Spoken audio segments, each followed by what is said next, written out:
But you have to have wondered, how do those ideas, how do those desires, how do those hopes and dreams, how do those vibrational realities, how do they get into your real life experience? How do you turn those thoughts to things? How do they become relationships and experiences? How do I get the money in the bank, Abraham? In the bank. I want to get it out of the vortex and into the bank, okay? How do I do that? And the way you do it is through the natural laws of the universe. The way you do it is by not keeping it out of the bank. That's the thing that we want you to understand. You just got to let the door open. You just keep it you stop keeping it out of the bank. Now, how's that? Don't do that anymore. That's not what we're saying. We want to talk about what you are wanting to do. So the way that things move or become from an idea, from a vibrational reality into something that you are realizing, is that you have to tune your frequency to the realization of it. Now, we know you didn't want to hear that, but we needed to tell you that. You are the realizers. That's the best word that Esther can find. That's how manifestations occur. You realize them. You realize them by finding a frequency. And at first, when you find it, it feels weird to you. Maybe it feels a little exciting for a moment. In fact, that's a moment of recognizing the full potential of your desire. You feel exhilarated about it for a moment. But if you don't shoot it in the foot, if you don't wrestle it to the ground and kill it with reality, if you don't but it to death, but what about this? What about this?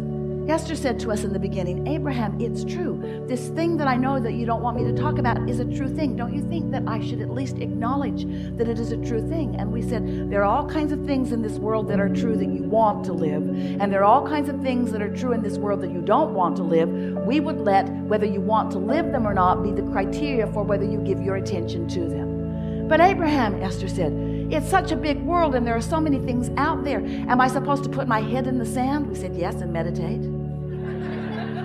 Am I supposed to put my head in the sand? Am I supposed to put my head in the sand and just pretend that those things aren't happening? And we say, you have choice in all of that. Just know that when you give your attention to things, momentum ensues. And eventually, you can create a belief that is so strong, a belief that is so strong that it will become your reality. You can also create a desire that is so strong that it can become your reality. So, what's happening to you? What really happens?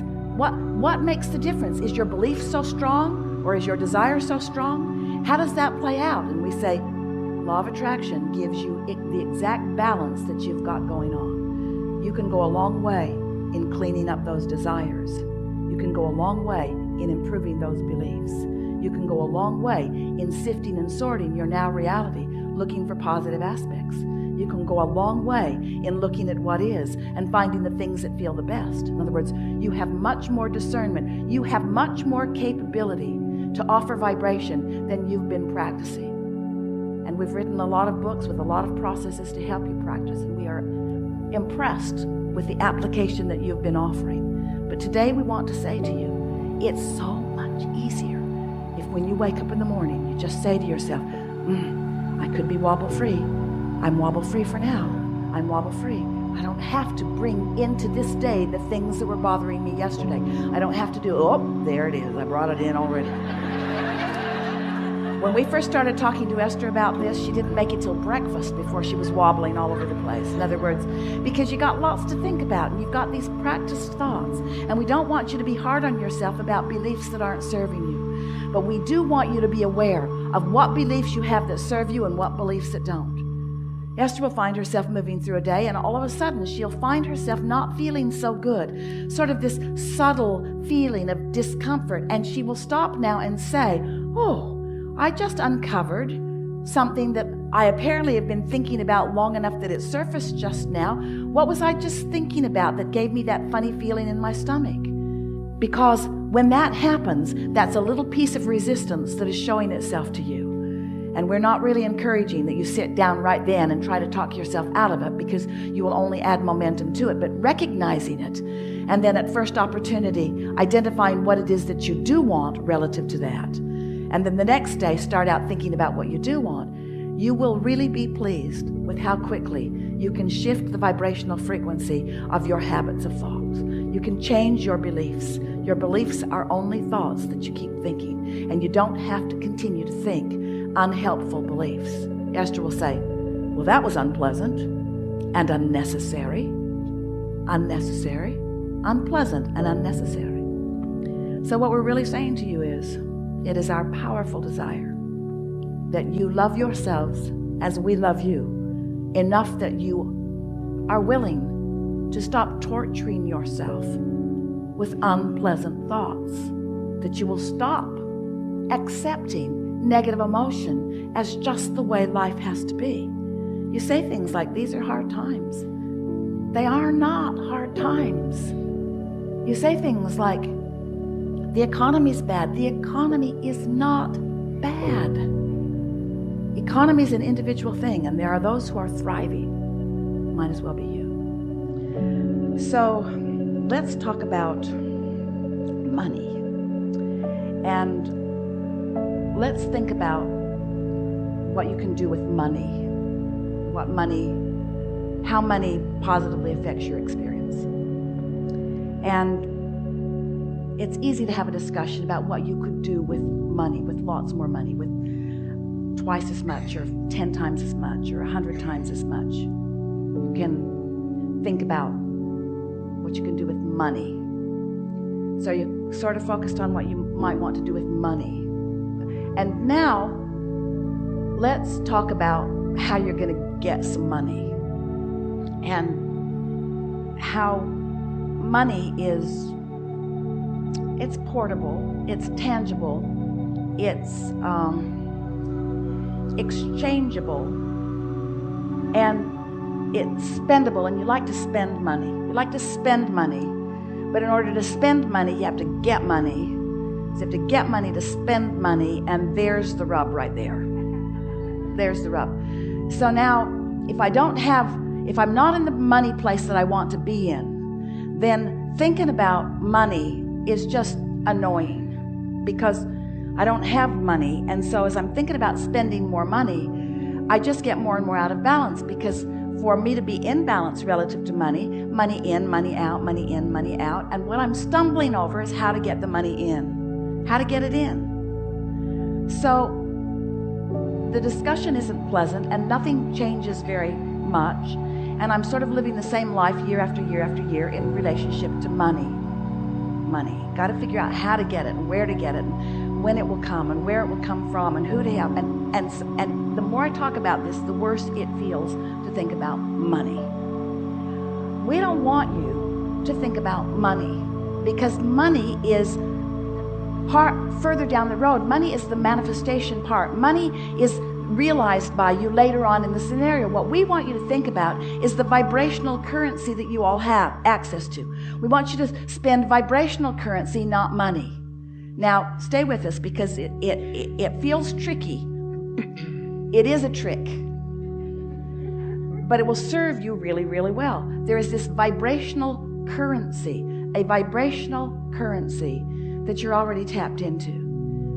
And getting the vibrational currency is so much easier than getting the money, because you have the doors closed to getting the money in some regards. But you can more easily open the doors to the vibrational currency. Now just stay with us just a little bit. So instead of thinking about money, we want you to find the emotional, vibrational equivalent to money.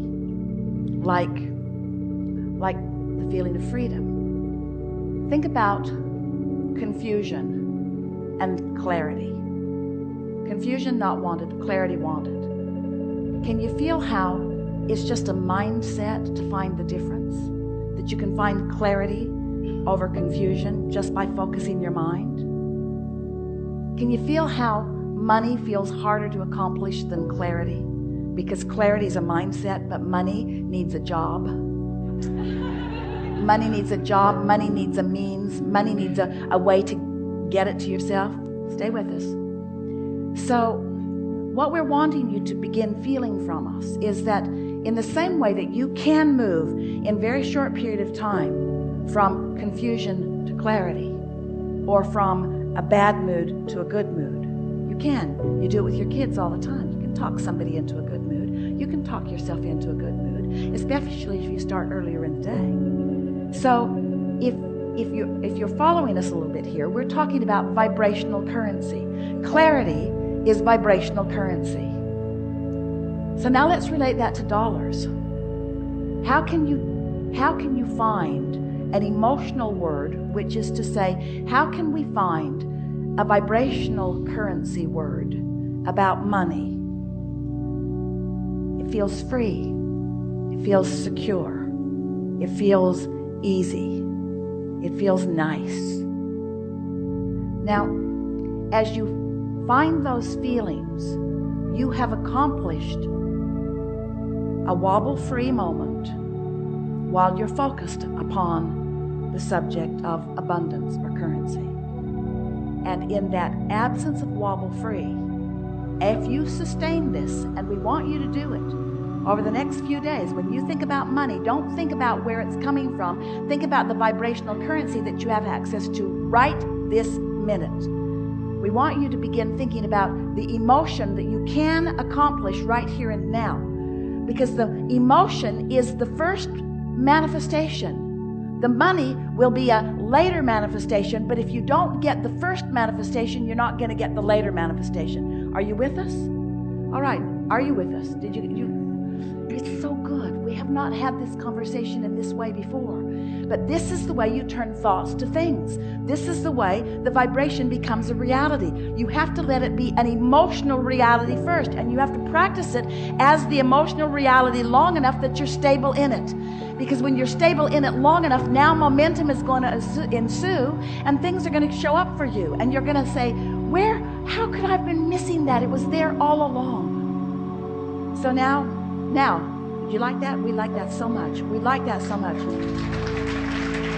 So now you take a subject about your physical well-being, a diagnosis. You not only don't have money in the bank, you've got a great big old debt that's a medical diagnosis that has a big old label on it. And so it's not easy to just all of a sudden erase that from your mind.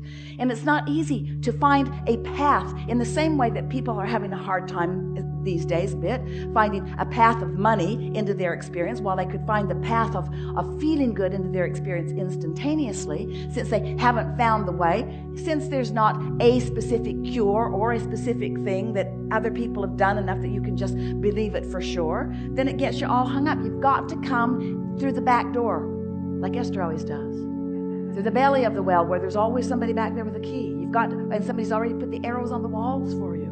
In other words, you got to come in it a different way. And that different way is you have to focus on the emotional accomplishment that you can accomplish, not the manifestational part that is a little slower in coming. And it is our promise to you. It is our absolute promise to you. It is our absolute promise to you that if you find this emotion of well-being, because it's present in so many other ways, look at you. Look at how you are. Feel your hardiness. Feel your clarity. Feel the stamina that you have.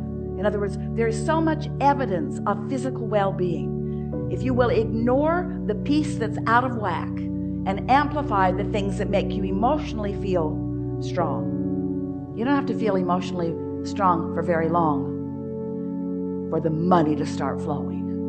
And you don't have to feel emotionally strong for very long before the well-being is dominant within your experience either. That's how you turn thoughts to things. You mold them in your emotional center by caring about how you feel. And you find yourself unwilling to think scary thoughts and unwilling to think thoughts that don't feel good about anything. You say, that's the path.